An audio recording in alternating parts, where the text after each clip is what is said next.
రైతుల ఇష్యూ కూడా తీసుకొచ్చారు కాబట్టి ప్రభాకర్ గారు, అమరావతి శివయ్య ఉన్నటువంటి ఏదైతే మెయిన్ సిటీ ఉందో అమరావతిలో, అక్కడ పక్కనే నదున్నా నీళ్లున్నా కూడా రైతులకి సాగునీరు లేదు, పంటలకి నీళ్ళు లేవు, ఎరువులు లేవు అనేటువంటిది ఎక్కువగా వైసీపీ విమర్శలు చేస్తోంది. అలానే ఇప్పుడు వైసీపీ ఎమ్మెల్యేలు ఎమ్మెల్సీలకు కూడా మీరైతే కన్స్ట్రక్షన్ చేస్తున్నారో టవర్స్లో, అందులో వాళ్ళకి కూడా కేటాయిస్తారా, లేదంటే అయ్యన్న పాత్రుడు గారు అంటున్నట్లు అసెంబ్లీ వాళ్ళ కోసం ఇది ఎందుకు అన్నట్టుగా కూడా కొన్ని వ్యాఖ్యలు మనం విన్నాం.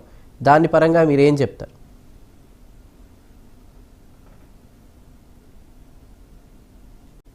మ్యూట్లో ఉంది ప్రభాకర్ గారు, మ్యూట్ తీసి మాట్లాడండి.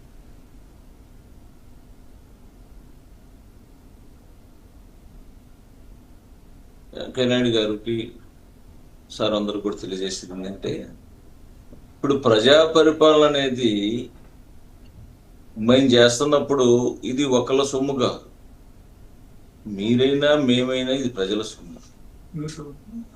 దీంట్లో వినపడుతుందండి? వినిపిస్తుంది, చెప్పండి. టవర్స్ లో ప్రతిపక్షం వాళ్ళు కూడా ఎమ్మెల్యేలు కాబట్టి 100% కేటాయింపు ఉంటాయి. దాన్ని అది హక్కు, దాని గురించి మనం చెప్పాల్సిన అవసరం లేదు, వాళ్ళకి తెలుసు. కానీ మా స్పీకర్ గారు చెప్పింది ఏంటంటే, అసెంబ్లీకి ఎందుకు రావట్లేదు, ప్రజల ద్వారా ఎన్నుకున్న వాళ్ళు అసెంబ్లీకి రావాలి కదా, వచ్చినప్పుడు వాళ్ళు శాలరీ తీసుకుంటే బాగుంటుందని చెప్పారు. 100% అసెంబ్లీకి వచ్చి ప్రజలు ఎన్నుకున్నారు కాబట్టి ప్రజల పక్షాన్ని మాట్లాడాలి కాబట్టి అది అడిగారు. కానీ అంతేగాని దీనికి దానికి సంబంధం ఏం లేదు. 100% అలానే ప్రభాకర్ గారు, పేర్ని నాని లాంటి వాళ్ళు చేసిన కామెంట్స్ అంటే అది అసాంఘిక కార్యకలాపాలకు అడ్డాగా మారే అవకాశం ఉంది. అక్కడ ఎవరు ఎమ్మెల్యేలు ఉండరు, వాళ్ళు హోటల్లో ఉంటారు, గన్మెన్లు లేదా ఎమ్మెల్యేకి సంబంధించిన సిబ్బంది వాళ్ళు ఎవరైనా ఉంటే అక్కడ ఉంటారు అన్నట్టుగా కూడా కామెంట్ చేశారు. దానికి మీరేమంటారు? సార్, కన్స్ట్రక్షన్ అనేది బ్రహ్మాండంగా జరుగుతూ ఉంది.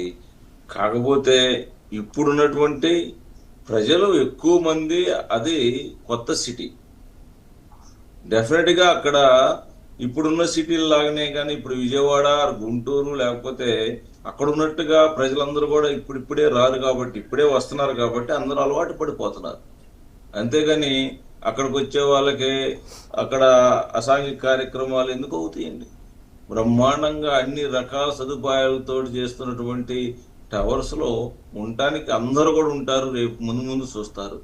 అలానే మేము ఇందాక చెప్పినట్టుగా వెంకయ్యనాయుడు గారు చెప్పారు ఏమని, మేము అక్షరాల ద్వారా అక్షరాలు చెప్తున్నాం ఇన్ని కోట్లు అని చెప్పేసి అవినీతి.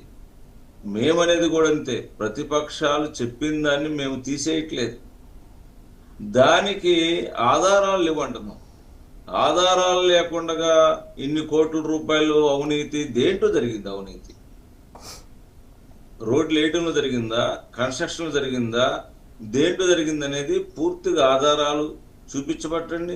మేము 100% ప్రభుత్వం, కూటమి ప్రభుత్వం తరఫున మేము శ్వేతపత్రం విడుదల చేయడానికి ఇందాక ఎక్కడికి రావాలంటే మీరు ఎక్కడికైనా కానీ రావచ్చు, రాజధాని ప్రాంతంలోకి వచ్చేసి మీకు ఏది కావాలో అది జవాబు చెబుతాం. ఇప్పుడు మీకు అదనపు అంచనాలు వేసి అవినీతి జరుగుతుంది అని చెప్తున్నారు. ఏదో నాణ్యత ప్రమాణాలు పాటించట్లేదని చెప్తున్నాం.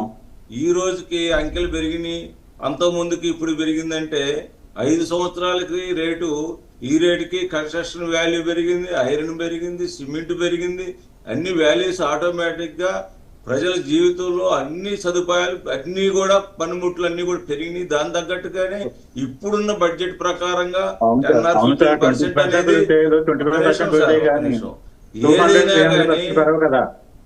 ఏదైనా 10 or 15% అనేది సహజంగా వనరులన్నీ పెరిగినాయి. ఇప్పుడున్నట్టు దాని ప్రకారం ఒక 10% పెరిగితే దాని ఏదో దోపిడీ, దాన్ని ఏదో హైక్ చేసుకున్నారని అమరావతి రాజధాని మీద మీరు అసూయ పట్టడం తప్పక మీరు ఎక్కడైనా కానీ అమరావతిని ఒకసారి మీరు పరీక్షించండి, ఎంత బ్రహ్మాండంగా జరుగుతుందో వర్క్. ఈ రోజున సీడ్ యాక్సెస్ రోడ్లు కూడా ఇచ్చేసి ఇంత జరుగుతున్నా కానీ మీకు కంటికి కనపడాలి కదా. అలానే మీరు 2 సంవత్సరాల గురించి చెప్తున్నారు తప్ప 14 to 19 5 సంవత్సరాలు ఏం చేస్తారని చెప్పి అడుగుతున్నారు.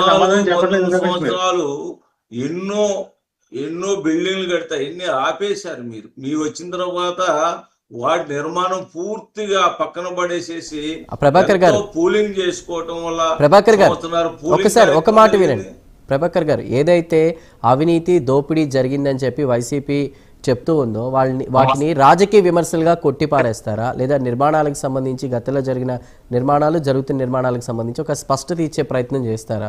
మీరు అన్నట్టు శ్వేతపత్రం ఎప్పుడు రిలీజ్ చేయబోతున్నారు? ఎందుకంటే అమరావతి అంటే కేవలం ఎమ్మెల్యేలు ఎమ్మెల్సీలు జడ్జిలు వీళ్ళ కోటర్సే కాదు, సామాన్య జనంకి కూడా అన్ని రకాల ఫెసిలిటీస్ కల్పించే ప్రయత్నం చేయాలి, అప్పుడే అదొక సరైన రాజధానిగా రూపుదిద్దుకుంటుందనే విమర్శలు కూడా వస్తున్నాయి, అంటే వ్యాఖ్యలు కూడా మనకి వినిపిస్తున్నాయి. కాబట్టి ఏమంటారు?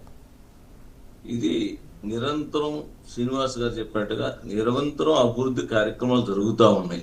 ప్రజలకు అందుబాటులోకి అమరావతి రాజధాని తీసుకొస్తా ఉన్నాం. అభివృద్ధి జరుగుతూ ఉంది కాబట్టి దీనికి మనము ఇప్పుడు ఒక 1 by 1 ఈ రోజున మొన్న జడ్జిల్ టవర్స్ వచ్చేసినాయి, రేపు ఎమ్మెల్యేలు ఎమ్మెల్సీలు వచ్చినాయి, రేపు ప్రజలకు కూడా అన్ని రకాలుగా సదుపాయాలు అందుబాటులోకి వస్తున్నాయి. కాబట్టి ఇది నిరంతరం ప్రక్రియ. ఇంకొకటి శ్వేతపత్రం మీరు చెప్పిన వాటికి ఆధారాలు గనక మీరు అంకెల గారెడి తప్ప అతను చెప్పేది అంబటి రాంబాబు గారు చెప్పినా వైసీపీ నాయకులు చెప్పినా కానీ మీరు నిజంగా దాన్ని మా దృష్టిలో పెడితే 100% మేము శ్వేతపత్రం విడుదల చేయడానికి మేము ఎప్పుడైనా రెడీగానే ఉన్నాం. ప్రజలకి సమాధానం చెప్పడానికి ఎప్పుడైనా రెడీగానే ఉన్నాం. అంతేగాని ఏదో ఒకటి ఇష్టపూరితంగా ఏదో ఒకటి అమరావతి రాజధాని మీద విమర్శలు చేసి ప్రజలందరూ గమనిస్తా ఉన్నారు. ప్రభాకర్ గారు కంటిన్యూ చేద్దాం, మాట్లాడదాం. అలానే చిల్లపల్లి శ్రీనివాసరావు గారు జనసేన నుంచి జాయిన్ అయ్యారు, వారితో మాట్లాడబోయే ముందు ప్రైమ్ డిబేట్ లో మరొక స్మాల్ బ్రేక్ తీసుకుని వచ్చేస్తా. Stay with us.